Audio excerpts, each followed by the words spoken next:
5ই August আগে একটু ব্যাকে যাই, আমরা দেখব যে ব্যবসা বাণিজ্য গুটি কয়েক শিল্প গ্রুপ বা ব্যবসায়িক গ্রুপের মধ্যে সীমাবদ্ধ হয়েছে।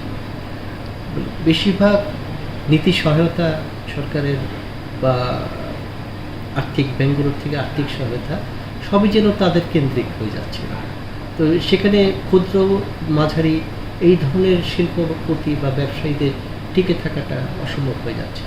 এর পাশাপাশি ব্যাংকগুলো থেকে মানে ঋণের প্রাপ্যতা তার এবং শিল্প ঋণের সুদ হার দুটাই ছিল তাদের জন্য মানে নেতিবাচক ছিল।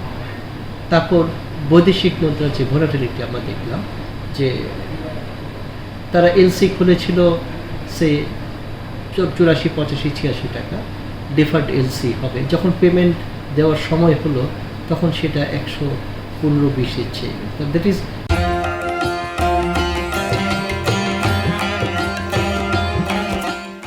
%50 তো তাদের এখানেই তাদের ইম্পোর্ট ব্যয় বেড়ে গেল। ব্যবসার একটা মূল কথা হচ্ছে মুনাফা করতে হয় ক্রয়ের সময়, অর্থাৎ আপনি যদি প্রতিযোগিতামূলক দরে ক্রয় করতে সক্ষম না হন তবে শুধু বিক্রয় মূল্য দিয়ে আপনি মুনাফা করতে পারবেন।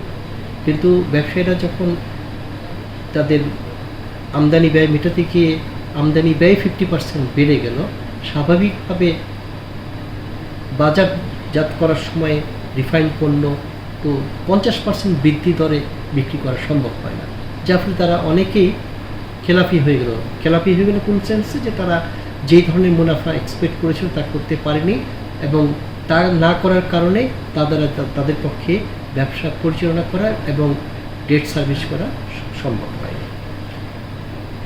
সরকার পতনের পর আমরা এই সরকারের মূল বিষয় ছিল তারা সিন্ডিকেটগুলো খোলার চেষ্টা করছে। এখানে কোনো এক্সিট ব্যারিয়ার থাকবে না, কোনো এন্ট্রি ব্যারিয়ার থাকবে না।